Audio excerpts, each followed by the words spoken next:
జూబ్లీహిల్స్లో ఎలక్షన్స్ రాబోతున్నప్పుడు ఏ పార్టీ అధికారంలోకి వస్తుందన్న? బీఆర్ఎస్ అండి. బీఆర్ఎస్ వస్తుందని ఎందుకు అంత గట్టిగా చెప్తున్నారు? ఆల్రెడీ 3 సార్లు గెలిచింది కదా బీఆర్ఎస్, మరి ఈసారి వస్తుంది కన్ఫామ్గా ఎలా చెప్తున్నారు?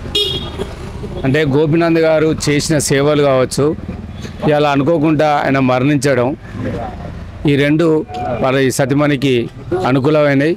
దీంతో పాటు రేవంత్ రెడ్డి 22 నెలల పాలనలో చేసిన మాయమాటలు, మోసం చేసిన మాటలు, ఇలా అవన్నీ కూడా జనం ఆలోచించి ఓటేయడానికి సిద్ధంగా ఉన్నారు. ఇప్పుడు బీఆర్ఎస్ పార్టీలోనే కొద్దిగా అంతర్గత గొడవలు ఉన్నాయంటున్నారు. కవిత గారు కానీ ఆమె వల్ల పార్టీకి లాభమా నష్టమా? ఓట్ బ్యాంక్ ఏమైనా చీలే అవకాశం ఉందా? ఉండదండి. ఇలా చూడండి, ఎవరైనా కూడా కేసీఆరే బాస్. ఇలా కాంగ్రెస్ లెక్క నలుగురు పెత్తనం ఉండదు. ఇలా సొంత బిడ్డ అయినా, రేపు కొడుకైనా, అల్లుడైనా ఎవరైనా తప్పు చేస్తే ఎవరినైనా పక్కకు పెట్టే అంత టాలెంట్ పర్సన్ కేసీఆర్ గారు. ఇక ఆయనకు ఎదురు అనేది లేదు. కేసీఆర్ ఉన్నంతసేపు వరకు తిరుగులేదండి.